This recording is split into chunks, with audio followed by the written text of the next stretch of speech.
C'est l'heure du sport sur Télé 50. Content de vous retrouver en bonne santé et bienvenue dans ce journal des sports. Tout de suite, les titres. Plus que quelques heures nous séparent du match Tchad-RDC comme temps pour la manche aller des éliminatoires du championnat d'Afrique des Nations 2024. Les Fauves se sont entraînés pour la dernière fois ce vendredi avant, bien sûr, d'aller à l'assaut du Tchad. Vous écouterez Otis Ngoma d'entrée de ce journal. Comment booster le talent? C'est la thématique qui nous intéresse puisque la RDC est un pays qui regorge des talents énormes, mais plusieurs d'entre eux se volatilisent dans la nature, faute d'encadrement et d'opportunités. Comment débuter une aventure en Europe dans un club pro ou semi-pro? C'est la question que nous allons aborder avec Jancy Malalamwil. Il est fondateur de Ndembokin Sport Management. Voilà tout pour la charpente. Bonsoir à toutes et à tous, ouvrons ce journal avec les éliminatoires du championnat d'Afrique des Nations Kenya, Tanzanie, Ouganda 2024. Ils ont tous pris part à la dernière séance d'entraînement de ce vendredi. 24 léopards à prime convoqués par Otis Ngoma ont effectué les derniers réglages avant d'aller à l'assaut de Sao du Tchad. En match comptant pour la manche aller des éliminatoires du CHAN 2024 dont la phase finale se jouera en février 2025. En conférence de presse d'avant-match, Otis Ngoma s'est montré confiant. On l'écoute. On a été bien accueillis à Abidjan. Les entraînements ont bien démarré il y a 2 jours. Le moral du groupe est au zénith, donc c'est le plus important. Donc on est bien ici. Les objectifs, on a beaucoup d'ambition au niveau international. Vous voyez même que notre président de la République fait tout pour mettre les sports comme, je dirais, à la base de toute activité, que ce soit dans les entreprises, dans les écoles, au niveau de la société, comme facteur de réussite. Donc nous, c'est vrai, sûr et certain que les ambitions divergent dans ce sens-là. Donc on fait la qualification, on a eu déjà la qualification de la CAN avec Sébastien Desabre. Là maintenant, la première équipe aussi est en course au niveau de la Coupe du Monde. Et nous, c'est notre premier match. Donc on va essayer de se qualifier par rapport à ce dernier tour de qualif du CHAN. On ne viendra pas en victime expiatoire, mais on viendra faire notre jeu pour chercher bien évidemment la victoire. Ce sont les mots du sélectionneur du Tchad, Jim Tam Yam Tamji, en conférence de presse. On va aussi l'écouter. Une idée de l'équipe comme telle, on ne l'a pas, mais c'est une équipe également qui est composée des locaux de la RDC, où on a l'habitude de voir leur match. Les grandes équipes, les joueurs qui composent cette équipe jouent quand même dans un championnat RDC. Et nous avons pensé, comme on appelle, que c'est ceux-là qui vont évoluer. Donc, nous n'avons pas beaucoup de soucis pour ça. Bien, nous on est venus pour jouer un match. Hein. Nous sommes venus pour un match où on cherche la victoire. Parce qu'on ne vient pas pour défendre, on ne vient pas à la CHAN pour voir est-ce que les joueurs sont, comment on appelle, peuvent évoluer ou pas. Dans l'immédiat, nous cherchons également la victoire. Le général Amis Koumbadi Tangoforo a échangé mercredi avec une délégation de supporters de Maniema Union venue de Kindu. Cet échange a tourné autour de la professionnalisation, l'appropriation de Maniema Union et la réhabilitation du stade Joseph Kabila de Kindu. Le détail dans ce reportage des Gauthier Ndombe et Charles Massoudi, rendu par Christopher Chitamba. En fin de leur séjour quinois, les supporters de l'AS Maniema Union venus soutenir leur équipe au Stade des Martyrs face au Raja Club Athlétique et l'AS Phare de Rabat ont officiellement été reçus mercredi par le général d'armée Gabriel Amissi Koumba, dit Tangofor, avant leur retour au Bercail ce jeudi 19 décembre 2024. Au cours de cet échange fraternel, le tuteur du club vert et jaune de Kindu a, de prime abord, remercié ses hôtes pour leur soutien indéfectible aux unionistes tout en les invitant à s'approprier davantage leur équipe. Par la suite, Le dirigeant unioniste a partagé avec ses invités les différents projets liés à la professionnalisation de l'AS Maniema Union, notamment celui de la construction du centre de formation à Kinshasa et de la réhabilitation du stade Joseph Kabila Kabange de Kindu en vue de son homologation par la Confédération africaine de football. Le général les a accueillis officiellement pour qu'ils puissent les encourager et continuer à les motiver afin qu'ils puissent toujours continuer à soutenir leur équipe. Maniema Union, ce n'est pas une affaire du général lui-même. Comme le nom indique, Maniema Union.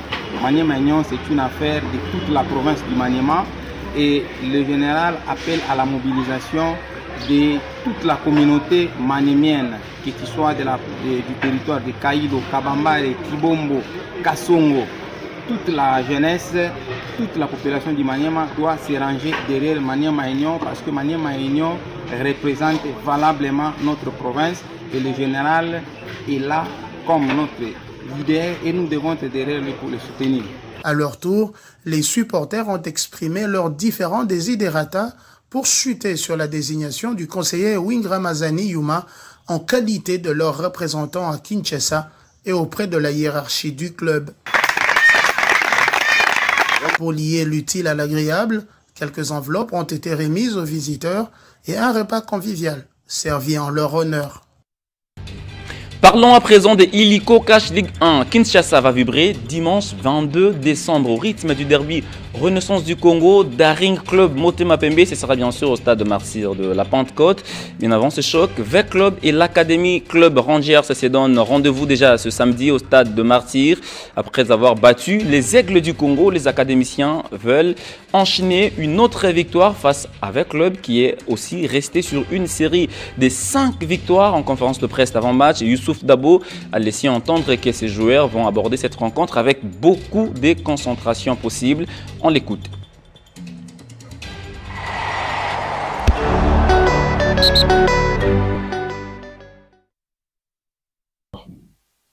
L'équipe se porte très bien. On a quelques joueurs blessés. Mais comme j'ai l'habitude de le dire, ça fait partie de la vie d'une équipe, d'un club, d'avoir souvent des joueurs qui sont dehors, d'autres qui vont venir, ainsi de suite. Ça va continuer à tourner comme ça jusqu'à la fin. Mais dans l'ensemble, l'équipe se porte bien. Les matchs sont importants. Chaque match qui arrive est plus important que celui passé ou celui qui va arriver après.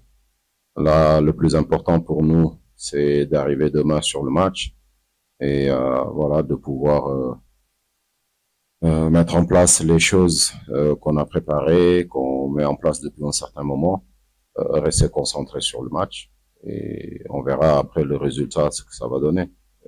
Nous, on se focalise pas d'emblée sur un résultat, c'est juste sur ce qu'on a à faire qu'on doit se focaliser.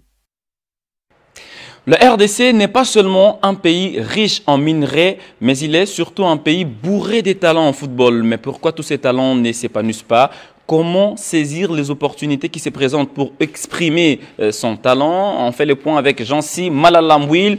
Il est fondateur de Kin Ndembo et Management, bien sûr. Déjà sur ce plateau, bonsoir et bienvenue. Bonsoir, bonsoir. Est-ce que vous êtes en forme? Très en forme. Alors, comment s'est passée votre première détection à Kinshasa et les joueurs que vous avez dénichés, que sont-ils devenus? Ok, en parlant de notre première détection qui a été faite ici à Kinshasa, c'était au mois de mars, d'où on l'avait fait. Nos jeunes ont bien montré comment ils étaient tellement talentueux. Et en parlant de ça, donc je vous dirais que certains, ils étaient retenus, d'où je déplacé avec plus ou moins 23 joueurs pour aller au Sénégal, afin d'aller participer aussi à un tournoi international qui est au niveau du Sénégal. Et en arrivant aussi au Sénégal, j'espère que vous avez des images, voilà. Et en arrivant au Sénégal, donc les jeunes ont montré de quelle manière la RDC, nous avons du talent. Nous avons pu gagner l'équipe du Sénégal à 4-0. Donc j'étais tellement fier de ces jeunes. Et pour certains, aujourd'hui, je vais les dire que pour certains, aujourd'hui, il y a certains qui sont au niveau de la Géorgie, ok, je les ai envoyés, et certains qui sont au niveau du Népal, et on est en train de travailler sur le projet. Alors, pouvez-vous nous expliquer les processus de placement de ce jeune talent?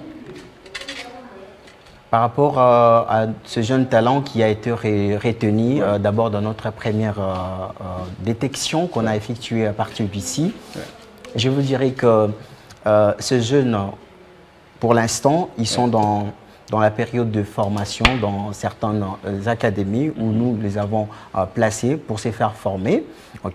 Et après tout ça, ces moments de ces formations qui sont en train de passer, ça permettra en sorte que ce jeune, à un certain âge, qui puisse avoir des propositions de contrats professionnels. Alors, quel type de programme vous utilisez souvent pour inciter, mais également aider ce jeune talent à pouvoir émerger? Oui, déjà pour le programme, je vous dirais que notre programme est tellement vaste, oui, mais cela dépend de catégories de jeunes. À ce qui concerne la catégorie de I-17, ils se retrouvent entre eux les jeunes joueurs qui ont l'âge de 17 ans déjà.